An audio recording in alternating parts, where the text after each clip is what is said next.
Shalom, selamat pagi Ibu Bapak, saudari-saudara yang diberkati Tuhan. Kita bersyukur untuk kebaikan Tuhan. Saya berdoa dan berharap kiranya Ibu Bapak dalam perlindungan dan pemeliharaan Tuhan. Sebelum kita membaca dan merenungkan firman Tuhan, mari kita meminta pertolongan Tuhan melalui doa. Kita berdoa.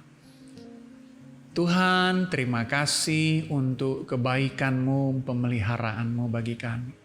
Saat ini Bapa, kami akan membaca dan merenungkan firman Tuhan dengan singkat. Kiranya Tuhan menolong kami. Hamba-Mu yang berkekurangan dapat menyampaikan dengan baik sehingga kami dapat diberkati lewat firman Tuhan. Terima kasih Tuhan, dalam nama Yesus kami berdoa. Amin. Saudaraku yang berkati Tuhan, pembacaan Alkitab kita pada pagi hari ini diambil dari Amsal pasalnya yang keempat, ayatnya yang ke-23. Sekali lagi Amsal pasal 4 ayatnya yang ke-23. Saya akan bacakan firman Tuhan bagi kita semua. Saya akan bacakan firman Tuhan ini 2 kali. Amsal 4 ayat 23. Jagalah hatimu dengan segala kewaspadaan, karena dari situlah terpancar kehidupan. Sekali lagi, jagalah hatimu dengan segala kewaspadaan, karena dari situlah terpancar kehidupan. Saudaraku yang diberkati Tuhan, hati adalah salah satu aspek yang sangat-sangat penting bagi kehidupan Kristiani yang sehat.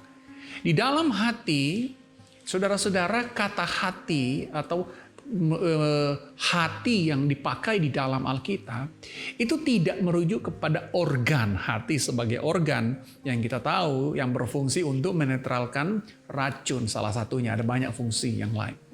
Tetapi di dalam Alkitab hati merujuk kepada beberapa hal, saudara-saudara. Nah, salah satunya adalah personalitas kerohanian kita. Sekali lagi, hati adalah personalitas kerohanian kita. Hati adalah pusat di mana kerohanian kita tinggal dan bergerak. Sehingga apa yang kita lakukan, saudara-saudara, merupakan cerminan dari kondisi personalitas kerohanian kita. Nah, kalau personalitas kerohanian kita rusak, maka tindakan-tindakan kita adalah tindakan-tindakan yang rusak pula. Nah, dari sinilah lahir egoisme, sikap pendendam, permusuhan, selalu murka, tindakan pikiran yang kotor, iri hati, dengki, dusta, dan semua dosa yang lain. Nah, semua tindakan-tindakan itu, saudara-saudara, pada dasarnya itu sedang menunjukkan bahwa personalitas kerohanian kita atau hati kita sedang bermasalah.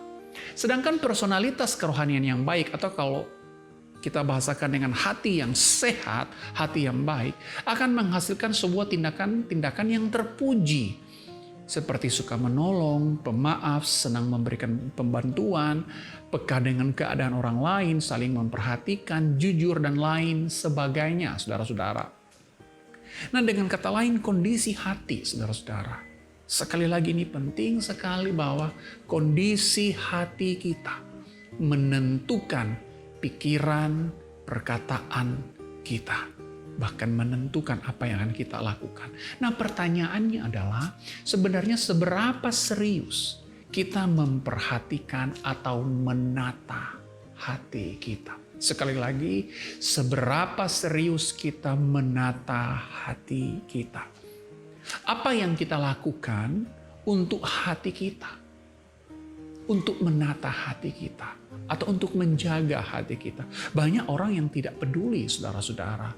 Mereka membiarkan hati mereka dipenuhi dengan hal-hal yang malah merusak hati. Buku yang mereka baca, pembicaraan yang mereka lakukan, film yang mereka nonton, teman-teman pergaulan kita, bahkan relasi dengan Tuhan yang kita abaikan. Semua itu mempengaruhi hati kita. Buku yang kita baca mungkin buku yang tidak membangun iman kita. Pembicaraan yang kita lakukan mungkin malah menjerumuskan kita pada hal-hal yang tidak berkenan di hadapan Tuhan. Teman-teman yang kita dan dekat dengan kita mungkin malah menarik kita pada dosa-dosa yang sebenarnya yang Tuhan tidak suka. Jadi ada banyak sekali yang kita lakukan yang sebenarnya kita sedang memberi makan pada hati kita. Nah, saudara-saudara, kita perlu menata hati kita. Amsal pasal 4 ayat 23 mengatakan, jagalah hatimu dengan segala kewaspadaan. Karena dari situlah terpancar kehidupan. Hati yang bersih, hati yang baik adalah hati yang dijaga. Karena dengan hati yang dijaga, kehidupan mengalir dari situ. Kehidupan yang seperti apa? Kehidupan yang berkenan di hadapan Tuhan. Kita perlu menata hati kita, memberikan makanan-makanan yang membuat hati kita sehat. Kita membaca buku yang bermanfaat, bergaul akrab dengan orang-orang yang baik dan dapat memberikan pengaruh yang baik. Kita membangun relasi yang intim dengan Tuhan setiap hari. Kita rutin membaca Alkitab dan berdoa. Nah saudara, kita perlu menjaga hati kita dengan kewaspadaan. Kewaspadaan berarti dengan penuh hati-hati dan siap siaga. Karena kita tahu hati kita ini begitu mudah dipengaruhi.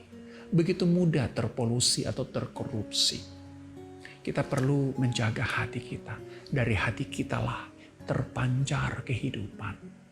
Saudara-saudara yang diberkati Tuhan, ketika hati ditata, maka kehidupan terjaga. Ketika kehidupan terjaga, maka surga berbahagia. Kiranya Tuhan menolong kita. Amin. Mari kita berdoa. Tuhan, pimpinlah kami sepanjang hari ini.